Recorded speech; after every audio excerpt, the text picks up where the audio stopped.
गरोदर स्त्रीचा बांधा काहीसा असा असतो। आता ब्लाऊजची उंची आपण जी घेतो ती काही इथे संपत नाही। ब्लाऊजची उंची ही इथपर्यंत तरी आपण घेत असतो आणि प्रत्येकाच्या पोटाच्या आकारानुसार इथलं जे माप आहे ते वेगवेगळं येऊ शकतं। ठीक आहे, तर आपल्याला दोन्ही माप घ्यायची आहे, इथलं सुद्धा घ्यायचं आहे आणि इथलं सुद्धा घ्यायचं आहे। तर ते घेताना काय करायचं तुम्हाला की टेप तुम्हाला असा गोलाकार ठेवायचा। पद्धतीने तुम्ही कस्टमरचं माप घ्यायचं आहे, जिथे छातीचा आकार संपतो तिथे हे एक माप घ्यायचं आहे आणि जिथे ब्लाऊजची उंची संपते तिथे एक माप घ्यायचं आहे।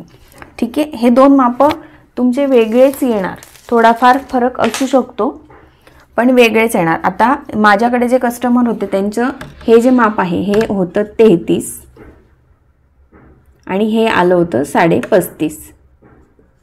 तुम्ही दोघं माप घ्यायचे आहेत आणि ब्लाऊजला आता फिटिंग कशी करायची ते मी तुम्हाला दाखवते। ब्लाऊज संपूर्ण रेडी झालंय आणि फायनल फिटिंग करताना आपण कमरेला जे माप घेतो ते मी इथे घेते आहे। तर हे इथे आलेलं आहे 41 इंच।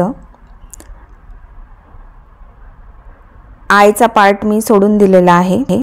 दोन मापांपैकी जे वरचं 33 माप आहे त्याचं मी मार्किंग केलेलं आहे योकपट्टीच्या वरती आणि कमरेचं जे 35.5चं माप आहे ते खाली करायचं आहे जिथे ब्लाऊजची उंची संपते। इथे आपलं माप आलं होतं 41 इंच। 41 वजा 35.5 आपल्याला इथे मार्किंग करायचं आहे।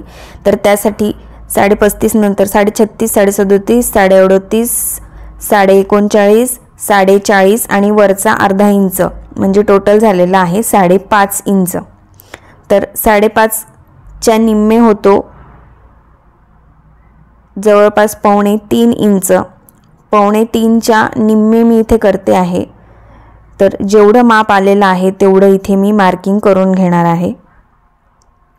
जे माप आलेलं आहे 5.5 इंच त्याचा चौथा भाग करायचा आहे, ते तुम्ही कॅल्क्युलेटरवर सुद्धा करू शकता आणि इथे ते मी मार्किंग करून घेतलेलं आहे।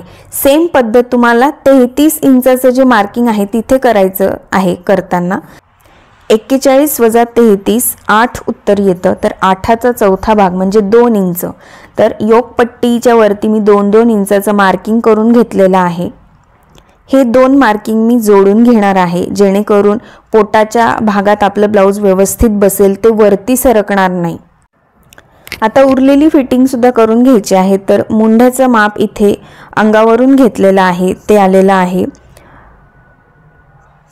16 इंच। तर इथे आपल्याला 8 इंच आलं पाहिजे।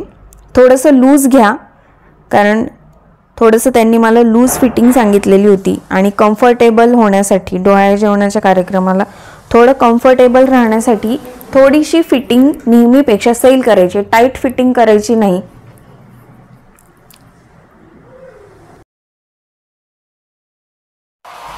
दंडघेराचं सुद्धा आपल्याला मार्किंग करून घ्यायचं आहे।